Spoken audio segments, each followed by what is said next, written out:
আসসালামু আলাইকুম প্রিয় দর্শক শ্রোতা মণ্ডলী।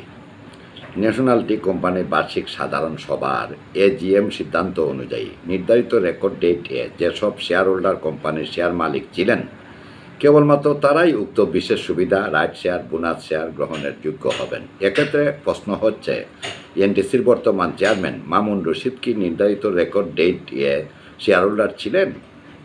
যদি না থাকেন তবে তিনি কিভাবে 200 টাকা মূল্যের শেয়ার মাত্র 119 টাকা 53 পয়সায় ক্রয়ের সুযোগ পেলেন? এমন পরিস্থিতির চরমভাবে প্রশ্নবিদ্ধ এবং কোম্পানির শেয়ার বাজারের স্বচ্ছতা ও ন্যায্যতার সঙ্গে সাংঘর্ষিক। আইনি প্রেক্ষাপট: বিএসইসি আইনের আলোকে সংক্ষিপ্ত ব্যাখ্যা বলছি। সিকিউরিটিজ অ্যান্ড এক্সচেঞ্জ কমিশন আইন 1993 সংশোধিত এবং লিস্টেড কোম্পানির শেয়ার ইস্যু রুলস অনুযায়ী কোনো কোম্পানি যখন রাইট শেয়ার, বোনাস শেয়ার বা বিশেষ বরাদ্দ দেয় তখন কোম্পানিকে একটি রেকর্ড ডেট ঘোষণা করতে হয়। শুধুমাত্র রেকর্ড ডেট যেসব শেয়ার হোল্ডার শেয়ার মালিক হিসেবে তালিকাভুক্ত থাকবেন তারাই এ সুবিধা বরাদ্দ পাবেন। বিএসইসি এর কর্পোরেট গভর্নেন্স কোড 2018 অনুযায়ী শেয়ার বরাদ্দের ক্ষেত্রে সকল শেয়ার হোল্ডারদের প্রতি সমতা বজায় রাখা বাধ্যতামূলক। রেকর্ড ডেট উপেক্ষা করে কোনো ব্যক্তি বা গোষ্ঠীকে সুবিধা দেওয়া হলে তা বাজার কারসাজি হিসেবে গণ্য হতে পারে, যা শাস্তিযোগ্য অপরাধ। কোম্পানিজ অ্যাক্ট 1994 অনুযায়ী এজিএম এর অনুমোদিত সিদ্ধান্ত কেবলমাত্র যোগ্য শেয়ার হোল্ডারদের জন্য প্রযোজ্য হবে। কেউ যদি রেকর্ড ডেটে শেয়ার মালিক না হয় তবে এজিএম সিদ্ধান্ত অনুযায়ী তিনি কোনো দাবি করতে পারবেন না। যদি উক্ত ব্যক্তি রেকর্ড ডেটে শেয়ার হোল্ডার না হয়ে থাকেন তবে তার 200 টাকার শেয়ার মাত্র 119.53 টাকায় ক্রয় আইনত বৈধ নয়। বিষয়টি স্বচ্ছতা, ন্যায্যতা ও বিনিয়োগকারীদের স্বার্থবিরোধী।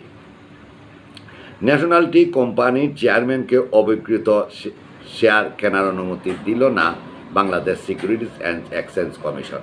শেয়ার বাজারে তালিকাভুক্ত রাষ্ট্রায়ত্ত প্রতিষ্ঠান ন্যাশনাল টি কোম্পানি এনটিসি এর চেয়ারম্যান মামুন রশিদকে প্রতিষ্ঠানটির অবিকৃত প্লেসমেন্ট শেয়ার কেনার অনুমতি দেয়নি Bangladesh securities and exchange commission BSEC. বিনিয়োগকারী ও বাজার সংশ্লিষ্টদের সমালোচনার পর সংশ্লিষ্ট সংস্থা মৌখিকভাবে এই নির্দেশনা দেয়। বিষয়টি নিশ্চিত করেছেন বিএসইসি মুখপাত্র Mohammad Abul Kalam. Dhaka stock exchange DAC প্রকাশিত এক নোটিশে এনটিসি জানায়, চেয়ারম্যান মামুন রশিদ অবিকৃত অংশ থেকে 2,50,000 শেয়ার কিনতে আগ্রহ প্রকাশ করেন। তবে বিএসইসি জানায়, প্লেসমেন্ট শেয়ারের জন্য নির্ধারিত রেকর্ড ডেট 15 মে 2023 অনুযায়ী মামুন রশিদ শেয়ার হোল্ডার ছিলেন না, সুতরাং তিনি শেয়ার কেনার যোগ্য নন। মামুন রশিদ গত বছর আগস্টে এনটিসির স্বাধীন পরিচালক হিসাবে যোগ দেন এবং চলতি বছরের ফেব্রুয়ারিতে চেয়ারম্যানের দায়িত্ব নেন। ফলে রেকর্ড ডেটের সময় তিনি পরিচালক বা শেয়ার হোল্ডার কোনো অবস্থাতেই ছিলেন না। অভিযোগ রয়েছে, এমডি জিয়াউল হাসান ও সচিব আজাদ চৌধুরী যোগদানের পরই কোম্পানির চেয়ারম্যানের সম্মানী ভাতা 7,000 থেকে 75,000 টাকায় বাড়িয়ে দেন, যা শেষ পর্যন্ত স্থগিত করা হয়েছে। অন্যদিকে 2.5 লাখ শেয়ার কিনতে উৎসাহ দিলেও তা বাতিল করা হয়েছে। এবার পরিচালকদের সম্মানী ভাতা 12,000 থেকে ফিরিয়ে 6,000-এ নামিয়ে দেওয়ার দাবি জানিয়েছেন বিনিয়োগকারীরা। প্রিয় দর্শক শ্রোতা মণ্ডলী, আপনি যদি হবিগঞ্জের খবর চ্যানেলে নতুন হয়ে থাকেন চ্যানেলটি সাবস্ক্রাইব করুন, আমাদের পাশে থাকুন, লাইক, কমেন্ট এবং মতামত দিন। শুভেচ্ছা নিরন্তন। আমি শাহ মোহাম্মদ হুমায়ুন কবির আবারও আপনাদেরকে স্বাগতম জানাই।